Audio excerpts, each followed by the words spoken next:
Good afternoon, everybody. Today I'll be reading in your hearing Psalm 145, beginning at verse 1. And it reads, I will extol you, my God, O King, and I will bless your name forever and ever.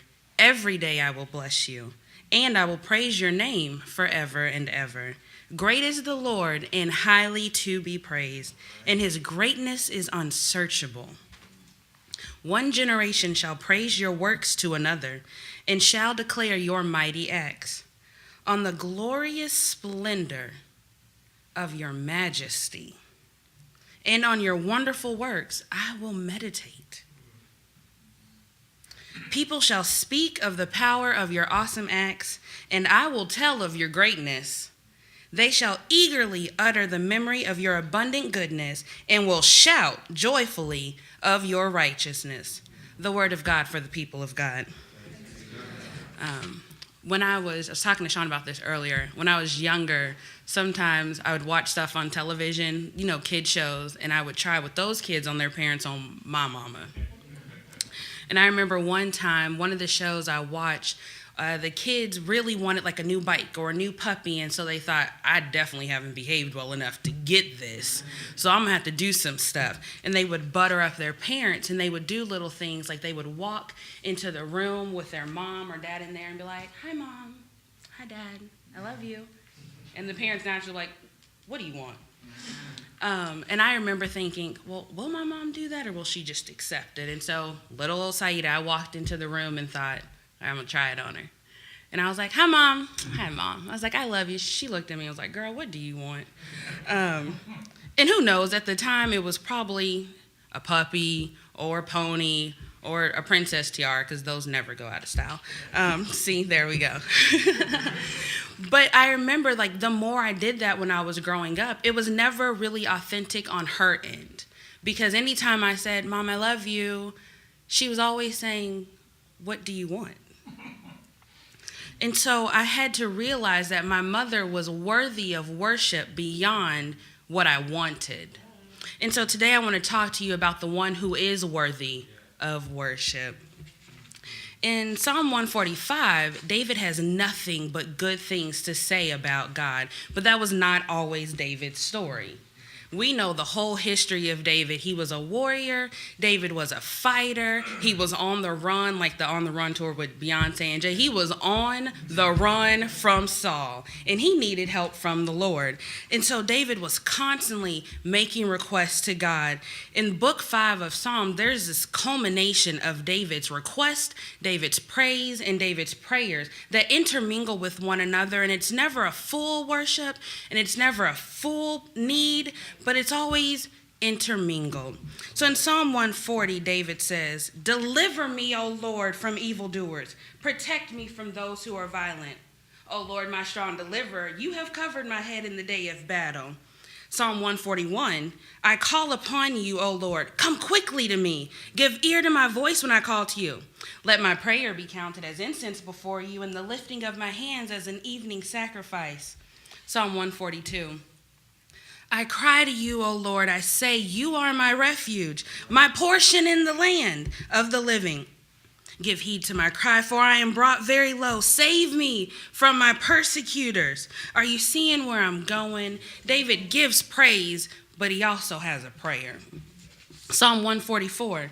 I will sing a new song to you, O God. Upon a 10-stringed harp I will play to you. The one who gives victory, Lord, who rescues his servant David. See, David's praise and David's worship was always conditional. He never treated God as the one who was just worthy of worship for who he was. David worshiped the Lord when he needed something. Charles Spurgeon puts it best. Charles Spurgeon is a English Baptist preacher, very, very highly revered man over at Truett Seminary. And he explains that our praise for God should be as eternal as the God we praise. So it can't stop. And I feel like when we get to Psalm 145, that's when David realized the same thing Spurgeon realized. David says, I will bless your name forever and ever. There's no prayer. There's no need. There's no, Lord, I need your help. He's just saying, I will. And the forever added with the other and ever lets us know that nothing's going to stop this praise. No arrows by night, right? No enemies press me to the ground. It's just the God that we serve is worthy of worship, and David is going to give him such.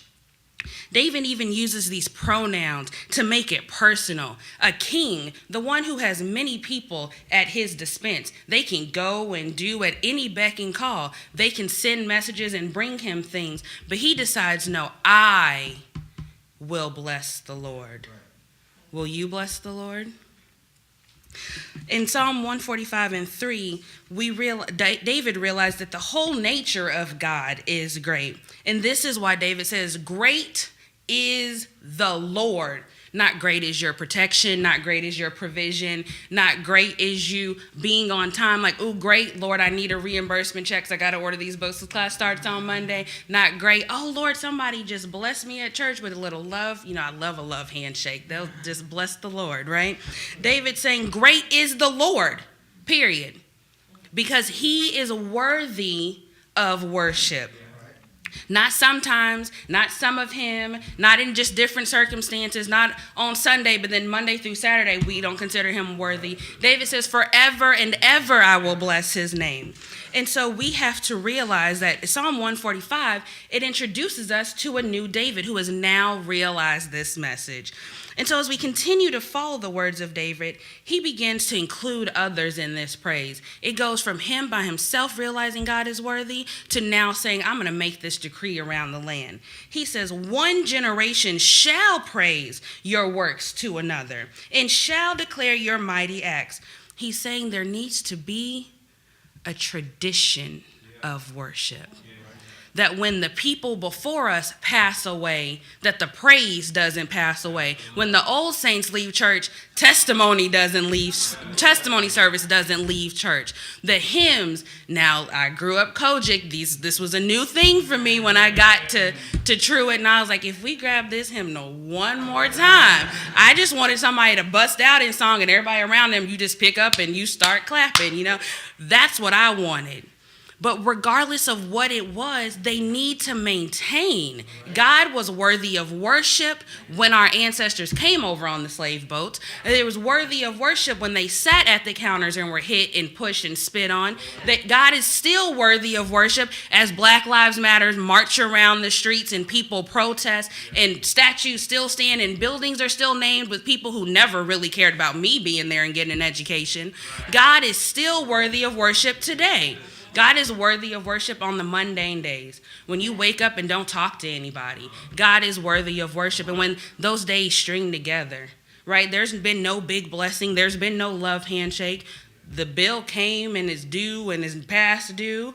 And the people stopped calling. You have nobody to hang out with. God is still worthy of worship. And we have to remember that. We can't let these little circumstances in life say, oh, I can only praise you when things are good for me, or I can only praise you when I need something. God is saying, when you commit to a fast because you want something, how about you commit to a fast because I'm worthy and I'm more than enough? Man cannot live on bread alone. He's saying he's worthy of worship, and we must walk in that. God wants us to remember to worship him because of who he is and not for what we want. God is worthy of worship because he's a king. He is majestic. He's honorable, glorious, and has done wondrous works. Charles Spurgeon says, his least is greater than man's greatest, and his lowest is higher than man's highest. His lowest is highest than man's highest. Now, if that's not worthy of worship, I don't know what is. But the seminarian in me, I cannot sit down unless we look a little deeper at this. Can I go a little deeper? I believe Psalm 145 is a catalyst for worship. All the Psalms leading up to this are conditional, whether by David or someone else. But when we get to Psalm 145, something happens to David. In the blink of an eye, in the turn of a page, David has no more requests. David has no more needs. There are no more wants. He's no longer seems to be in danger. Why? Could this maybe be an eschatological foreshadowing for us today to realize that in these times that we're in, when we need and we want is all going to come to an end in the blink of an eye. And so we need to prepare now that he's worthy of worship, because there's going to come a time where our worship with him is never ending. Sean and I joke about watching Netflix and the shamefulness when that little box pops up, because you've been sitting there too long, and it asks you, are you still watching? Are you still worshiping? Are you going to click the button and say, continue worshiping? That's what we have to get to. And so David shows us from 144, I'm in need, to 145, I have no more need, because I serve a God who's higher than high, a God who gives and never stops giving, in a place where the people over here can't pass over there and the people over there can't pass over here. That's a place that we all must get ready for, because God is worthy of worship, because he created a place like that. That yes, we live here and we live in a time and we live through things that we don't really want to live through, but God is still worthy of worship. And so he's trying to get us to understand in our minds that we cannot anymore give a half-hearted worship. No more. When I was younger, I played volleyball, and we would always, horrible, but we would sometimes get lazy. And when there's like a random ball that you're not expecting, your last-ditch effort attempt is always to just go at it with one hand. Like, at least if I can try to get one hand to it, I can save it. Are there any volleyball players, watchers? I see some head nods. Well, I had a coach junior year of high school. I like to call that the book 5 of my volleyball career. It wasn't Psalm 150, but it was definitely a Psalm 145 junior year. And the coach, Kayla, she said, if you can get one hand there, you can get two. And we used to be like, what is she talking about? Like, I could barely get the one hand there. Like, that's why I just stuck out my little Daria moment and tried to one arm. Yes, come on, Daria. But she would say, if you could get one hand there, you can get two. Saints, he's worthy of worship. If you can get one hand there, you can get two. God bless you.